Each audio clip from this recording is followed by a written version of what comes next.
آخر محبتیں نفرتوں میں کیوں بدل گئی ہے؟ وہ باہوں میں سلانے والا باپ آخر مجھے لے کر کہاں جا رہا ہے؟ یا رسول اللہ میں نے کہا ظالم، تیرا باپ تجھ سے کبھی پیار نہیں کرتا تھا، تو نے مجھے باپ مانا تھا لیکن میں نے تجھے کبھی بیٹی نہیں مانا تھا۔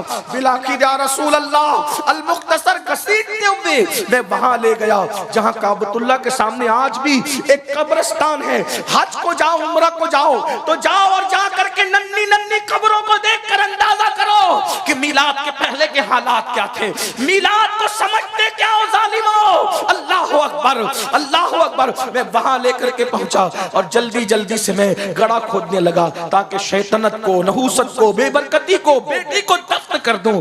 جیسے میں قبر کھود رہا تھا اور میرے کپڑوں پہ مٹی لگ رہی تھی، میری بچی روتی جاتی تھی اور کہتی تھی بابا آپ کے کپڑے گندے ہو رہے ہیں، اور اپنے ہاتھوں سے میرے بدن پہ لگنے والی مٹی کو صاف کر رہی تھی۔ یا رسول اللہ وہ میرے کپڑوں پر مٹی کا داغ دیکھنا نہیں چاہتی تھی، لیکن میں اس کے خون سے ہمیشہ کے لیے اپنی روح کو اس کے خون کے دھبوں سے رنگین کرنے جا رہا تھا۔ بالآخر میں نے قبر کھودی اور قبر کھود کر کے اس بچی نے کہا بابا آپ کیا کریں گے؟ میں نے اس کو اٹھایا اور اس گڑھے کے اندر پھینک دیا۔ پھینکنے کے بعد میں نے چاہا جلدی جلدی سے زندہ دفن کر دوں۔ اللہ اکبر۔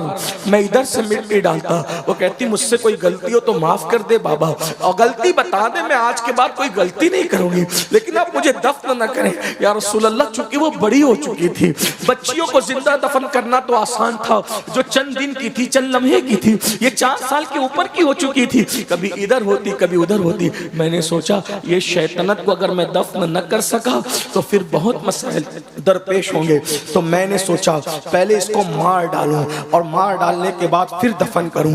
آقا قریب میں ایک بڑا سا چمچوں سے، چھریوں سے مکے کے کافر بیٹی کو کم سے کم قبر میں تو دفن کرتے تھے، لیکن آج کے ظالم ٹکڑے ٹکڑے کر کے گٹروں میں بہا دیتے ہیں۔ اپنی اولاد کو پیٹ سے گرانے والوں، اولاد کے قاتلوں، سن لو، اللہ کے رسول نے فرمایا تم پر جنت کی خوشبو بھی حرام ہے۔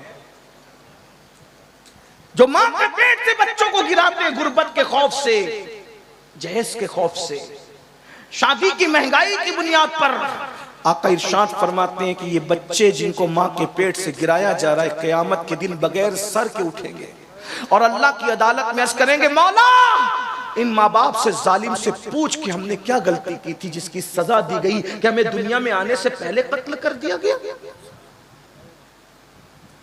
بچے چند وجوہات کی بنیاد پہ قتل ہو رہے ہیں۔ نمبر 1، یا تو بیٹیاں اس لیے قتل ہو رہی کہ شادی کیسے کریں گے، وجہ تم ہو، میلاد منانے والوں تم ہو، کیونکہ تم نے شادیوں کو اتنا مہنگا کر دیا ہے کہ آج ان شادیوں کی بنیاد پہ بچیاں قتل ہو رہی ہیں، ان کے قتل کے ذمہ دار تم ہو۔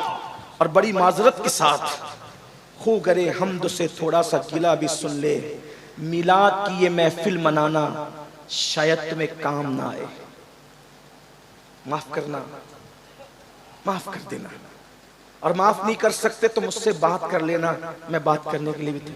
کیوں کام نہ آئے پتہ ہے؟ کیونکہ تم رسول اللہ کی محنتوں کو ضائع کرنے کے لیے کھڑے ہوئے ہو۔ حضور علیہ السلام نے محنت کی تھی، کیوں محنت کی اور کتنی محنت کی تھی بتاؤں؟ حضور کی محنت کتنی تھی؟ رسول اللہ کے عاشق بن کے حضور کی محنت کو ضائع کرنے کھڑے ہوئے ہو؟ تو ایسے عاشقوں پر حضور کی محنت کا اندازہ نہیں۔ ارے باپ کلکتہ جا کے، دلی جا کے، یہ دن اس کے ساتھ میرا کوئی وعدہ نہیں ہے، میں محمد اس سے بیزار ہوں، وہ میرے ذمے سے باہر ہو گیا ہے۔ کہاں گئی نماز؟ نماز کہاں گئی؟ جس دن میلاد کا جلوس نکالتے اس دن بھی فجر نہیں پڑھتے۔ حضور کے دل پہ کیا گزرتی، اللہ کے رسول کے دل پہ کیا گزرتی ہوگی؟ پھر کہتا ہوں منافق نہ بنو، اگر عاشق بن رہے ہو سچے بنو۔ ایک حدیث سن لو، بات پوری کرتا ہوں۔ قوت القلوب میں شیخ ابو طالب مکی رحمت اللہ علیہ ایک حدیث لکھتے ہیں، میں کہوں گا تو مجرم ہوں گا، لوگ مجھ سے ناراض بھی ہوتے ہیں کیونکہ میں ایسی بات کرتا ہوں۔ کچھ لوگ تو یہ کہتے ہیں کہ پتہ نہیں یہ سنی ہے بھی کہ نہیں ہے۔ میں نے کہا اگر قرآن حدیث بیان کرنا مشکوک کرتا ہے آپ جو چاہے ٹائٹل دے دیں، الحمدللہ میں 41 پشتوں کا پشتینی سنی ہوں، کنورٹڈ سنی نہیں ہوں، ہاں الحمدللہ 41 پشتوں کا سنی ہوں، اور جس میں سیدہ فاطمہ اور مولائے کائنات ہمارے شجرے میں نسب کے اعتبار سے سب سے اوپر ہیں، الحمدللہ الحمدللہ۔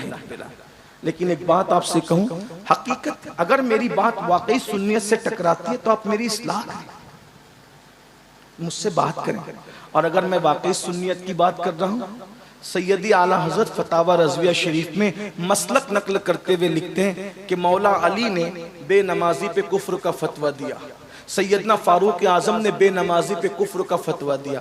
آپ سے پوچھتا ہوں کہ آپ کے نزدیک مولا کائنات اور سیدنا فاروق اعظم کا فتویٰ اسی طرح نظر انداز کرنے کے قابل ہے؟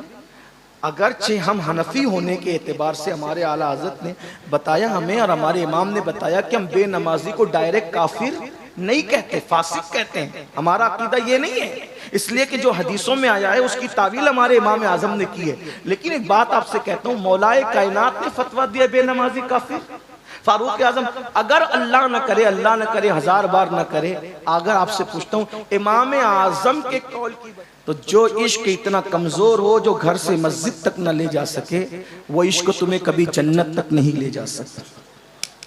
عشق تو وہ ہے جس نے حنظلہ کو پہلی رات کی دلہن چھڑوا کر احد کے میدان تک لایا تھا۔ عشق تو وہ ہے جس نے امام حسین کو مدینے کا آرام چھڑوا کر کربلا تک لایا تھا۔ عشق تو وہ ہے جس نے حمزہ کو اتنا حوصلہ دیا تھا کہ کلیجہ چبوا کر بھی مسکرا رہے تھے۔ عشق یہ ہے، یہ عشق والے مزے لے رہے ہوں گے، اور ہم جیسے جو صرف دعویٰ کر رہے ہیں دعوے میں رہ جائیں گے۔ دعا کرو اللہ میں سچا عاشق بنائے، عہد کرو، بولو کرتے ہو عہد؟ آج سے نماز چھوٹے گی؟ بولو آج سے نماز چھوٹے گی؟ نہیں۔ کتنے لوگ اللہ کے رسول کو گواہ بنانے کے لیے ہاتھ اٹھا کر وعدہ کرتے ہیں انشاءاللہ 5 وقت کی پڑھیں گے؟ حضور کے نام پہ بتاؤ کتنے ہاتھ اٹھاتے ہیں؟ ہاں ماشاءاللہ، اٹھا کے رکھے، حضور گواہ ہو جائے۔ ذرا ہم بھی تو دیکھیں، ہم دیکھیں نہ دیکھیں لیکن مدینے کی سرکار دیکھ رہے ہیں، اٹھائیں، بولو وعدہ کرتے ہو؟ اے اللہ وعدہ کرنا تیرے محبوب کے نام پہ ان کا کام ہے، اس وعدے کی لاج رکھنا تیرے کرم پر ہے، اللہ سب کو نماز۔ دوسرا تھوڑا مشکل وعدہ، کتنے وہ غیر شادی شدہ لڑکے ہیں جو وعدہ کرتے ہیں کہ بغیر جہیز کے شادی کروں گا؟ ہائے ہائے، ہاں سبحان، اٹھا کے رکھیں، یہ میلاد انقلاب کا نام ہے۔ لیکن بولو ابا کے کہنے پر تو پھر مجبور نہیں ہو جاؤ گے؟ ماں باپ کی وہی بات ماننا جو شریعت کے مطابق ہو، اور جو شریعت کے خلاف وہ ہاتھ جوڑ کے کہنا کہ آپ کہہ رہے ہیں لے، نبی کہہ رہے مت لے، میں باپ کی نہیں اس وقت رسول پاک کی مانوں گا۔ ان سے لڑنا بھی مت، ان کو جھڑکنا بھی مت، مگر قدم پکڑ کے کہہ دینا کہ آج آپ کی نہیں آج حضور کی مانیں گے، کیونکہ حضور حضور ہے۔ ارے جب باپ چھوڑ کے قیامت میں بھاگے گا تو اس وقت آمینہ کلال کہے گا انا اللہ ادھر آ ادھر آ ادھر آ ادھر آ۔ میرے امام کہتے ہیں ماں جب اکلوتے کو چھوڑے آ آ کہہ کے بلاتے یہ ہیں، باپ جہاں بیٹے سے بھاگے لطف وہاں فرماتے یہ ہیں، بندے کو مرکز میں تھپک کر میٹھی نیند سلاتے یہ ہیں، ٹھنڈا ٹھنڈا پینا میٹھا میٹھا، ٹھنڈا ٹھنڈا میٹھا میٹھا پیتے ہمیں پلاتے یہ ہیں، قصرِ دنا تک کس کی رسائی جاتے یہ ہیں، آتے یہ جاتے یہ ہیں، آتے یہ، قید و رضا سے خوش ہو خوش رہے، مزدہ رضا کا سناتے یہ ہیں۔ ابھی جوانوں نے ہاتھ اٹھائے، ذرا اٹھائیں تو ایک بار، ہائے بھولیں گے تو نہیں؟ جو غیر شادی شدہ ممبر پر ہے ذرا ان